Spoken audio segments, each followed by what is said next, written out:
Welcome to Madrid Reviews. This is your host, Christian Madrid, and in today's video, we're going to be talking about The Brutalist. Stay tuned to see my thoughts.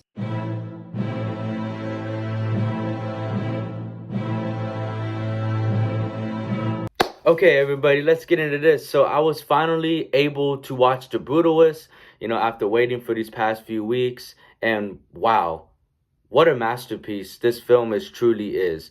It's a lot to take in. It's an extremely long film at 3.5 hours long.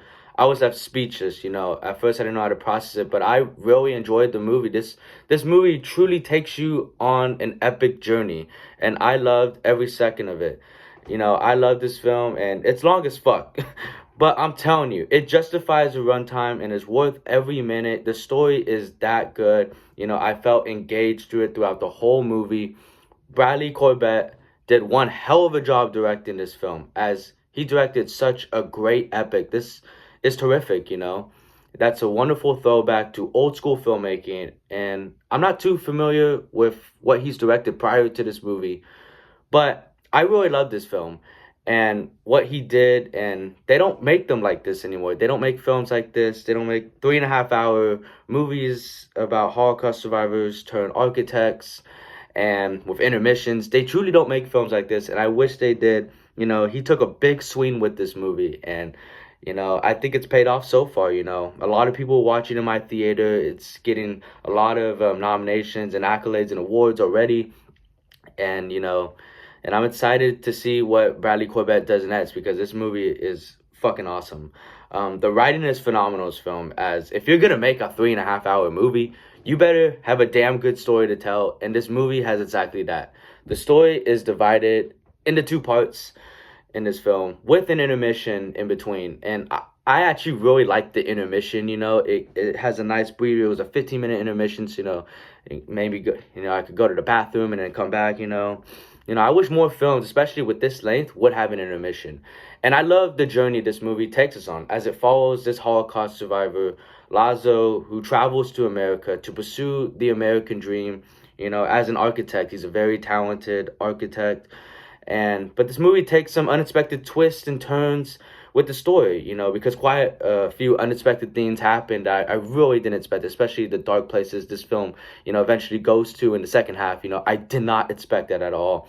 And that's what I really enjoyed from this film, because it could have been your, generic Oscar Beatty type movie, but this movie was not that, It was really good, it has some surprises up its sleeve, and it keeps you engaged with the story, and it kept me guessing throughout what was going to happen next. And I didn't expect the ending at all.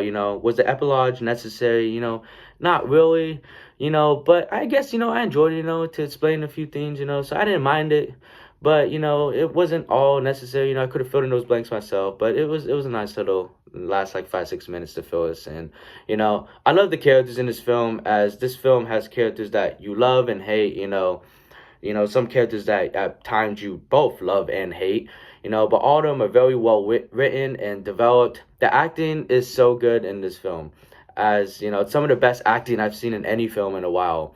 As Adrian Brody, he gives one of the best performances ever in his career as Lazo, and, he gave it his all for this character, and I think Adrian Brody should definitely win an Oscar for this film. I know I said, Timothy Chalamet for Clipping Unknown playing Bob Dylan, but Adrian Brody, he just takes his performance to another level. It's conveying so many emotions, playing this very two-dimensional kind of character, and, he fucking knocks it out of the ballpark.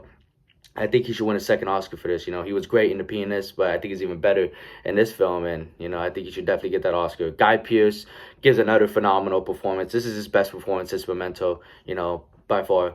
And Felicity Jones, she gives a fantastic performance in this as well. I really loved her in Star Wars Rogue One, and she shines in this one too. The cinematography is stunning in this film.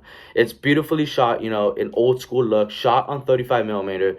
It looks epic. It looks incredible, and the budget of this movie was $10 million, and it's looking better than some of those 200 million blockbuster movies, It's impressive. The production design showcases great architectural set pieces and locations that look both beautiful and ugly depending on what part of town, the scene is in. You know, the production design helps give this film a more realistic feel.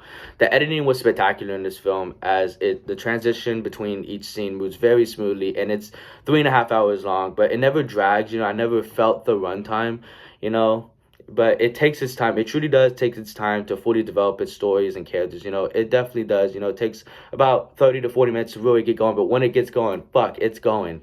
You know, it's going. It locks the fuck in, and that's what I loved about this film. You know, I could have watched more of this film, honestly.